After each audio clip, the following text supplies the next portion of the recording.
boa tarde, na paz do Senhor. Vamos dar continuidade às nossas meditações diárias. Neste dia de hoje, nós observaremos 2 Tessalonicenses, o seu capítulo de número 1. Claro que, retrocedendo um pouco mais, nós vamos nos lembrar que esta igreja fora edificada em Atos, capítulo 17, versículo 1 ao 15, eu gosto de citar por conta de que os mesmos judeus que perseguiram Paulo em Tessalônica são os mesmos que perseguiram Paulo em Bereia, que logo depois de sair de Tessalônica, Paulo foi para Bereia, e lá estavam os judeus os perseguindo. Esse texto nós encontramos, como eu acabei de mencionar, Atos, capítulo 17, versículo 1 ao versículo 15, tá bom? Paulo, ele escreveu esta epístola cerca do ano 51, cerca do ano 52. Alguns comentaristas gostam de dizer que Paulo escreveu essa segunda epístola aos Tessalonicenses cerca de 6 meses depois que ele havia escrito a primeira, né? Quando nós olhamos para esta epístola, eu não quero entrar em mais introduções acerca do nome da cidade, acerca de que Paulo desejava visitá-la, que esta igreja ela ajudou Paulo financeiramente, não, porque tudo isso está logo ali na introdução de Tessalonicenses, que é o vídeo que está lá, Atos 17, do 1 ao 15. Mas vejamos, Paulo, na primeira epístola, ele vai falar que está com algumas pessoas, e na segunda não é diferente. Ele está com Silvano, isto é, Silas, né? Ele está com Timóteo, e ele escreve à igreja em Deus, nosso Pai, e no Senhor Jesus Cristo. Como sempre, Paulo inicia as suas saudações de uma maneira simples. A saudação no nome de Deus e em nome do nosso Senhor Jesus Cristo. Mas vamos começar a destacar os detalhes nos versículos. Primeiro, versículo de número 3. Nós vamos ver que Paulo diz: a vossa fé cresce muitíssimo, e a caridade de cada um de vós aumenta de uns para com os outros. Perceba, fé que gera obras, obras de amor, obras de cuidado, obras de ajuda, né? Isso daqui é importante, porque há pessoas que elas dizem que têm fé, mas você não vê na vida delas obras. E quando eu falo obras, eu falo todas as obras.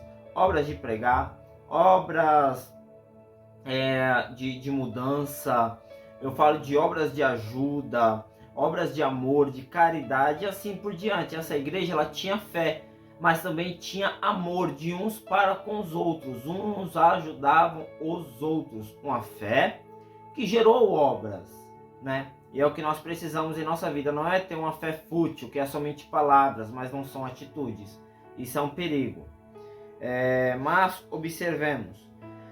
No versículo de número 4, Paulo diz que se gloria. Mas se gloria em quê? Nele mesmo? Não.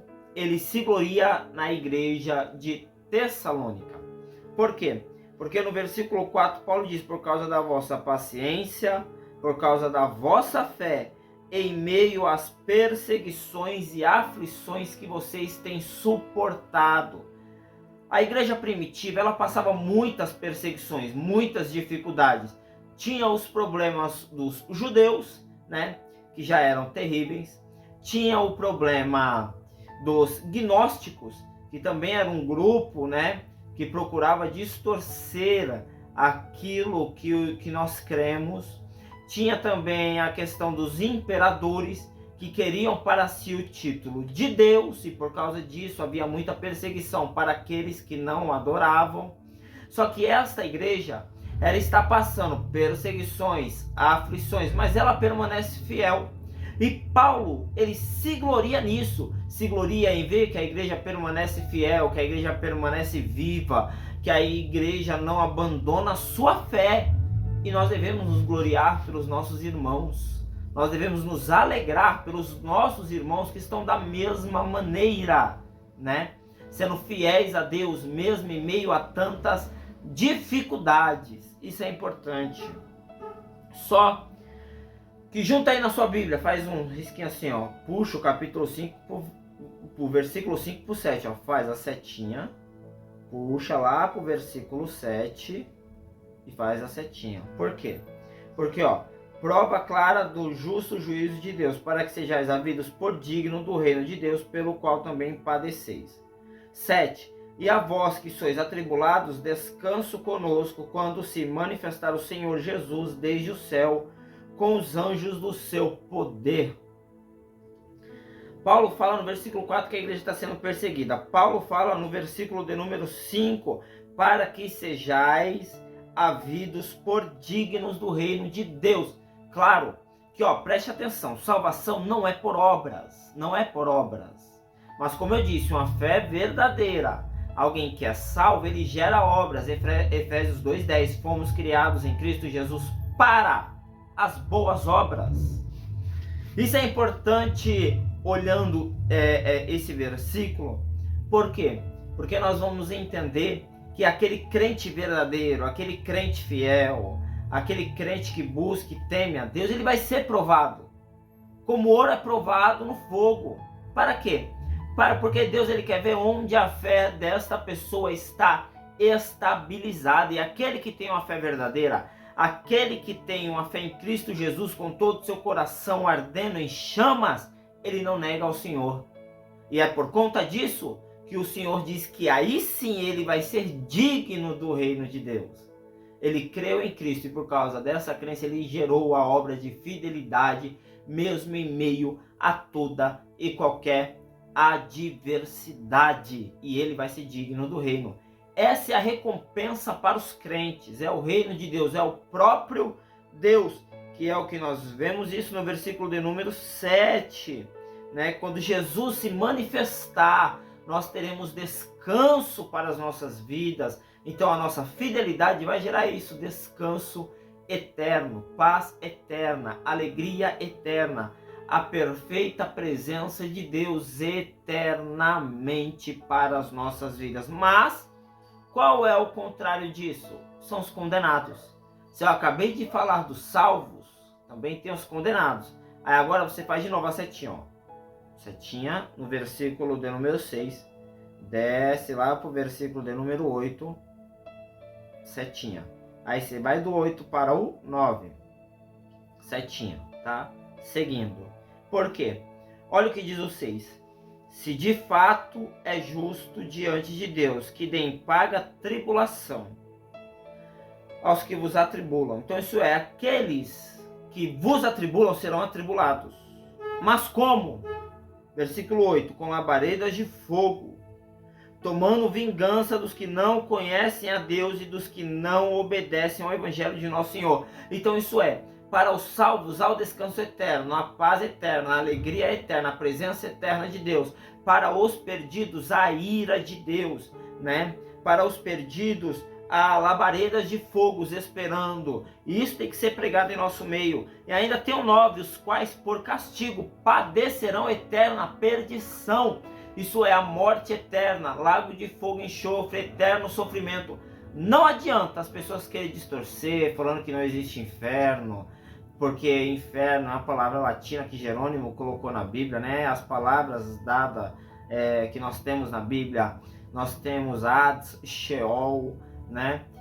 Lugar dos mortos, sepultura. Nós temos Guiena, lá do Vale de Inom, né? Que ali sim, quando Jesus cita isso, ele está falando do fogo eterno, né? E nós ainda temos o dos anjos caídos, que está lá em Pedro, que me foge da memória agora, mas se eu lembrar, eu vou aqui recitá-lo, tá? Mas vejamos aqui agora. Você vê que há um lugar para os perdidos. Qual lugar é?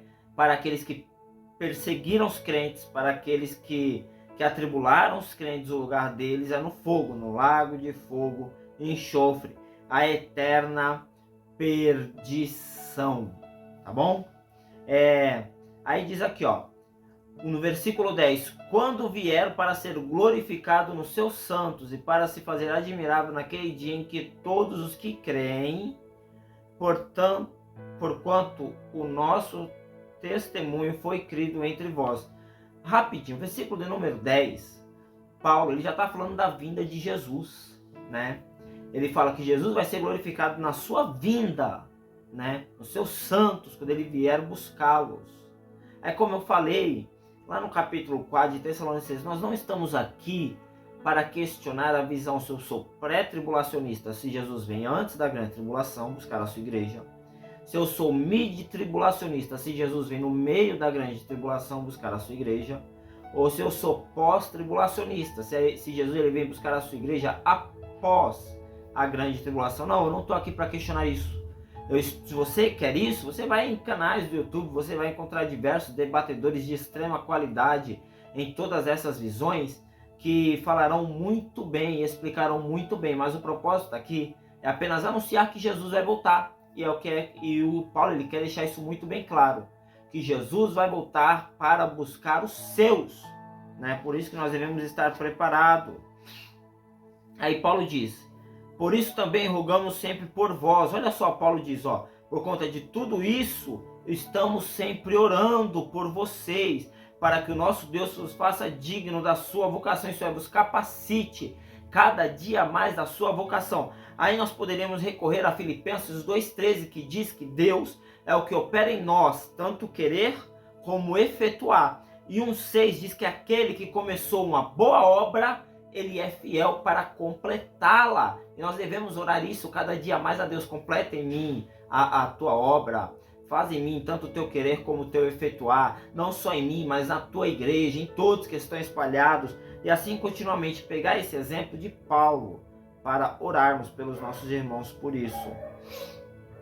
Para que o nome do nosso Senhor Jesus Cristo seja em vós glorificado e vós nele, segundo a graça de nosso Deus e do Senhor Jesus Cristo.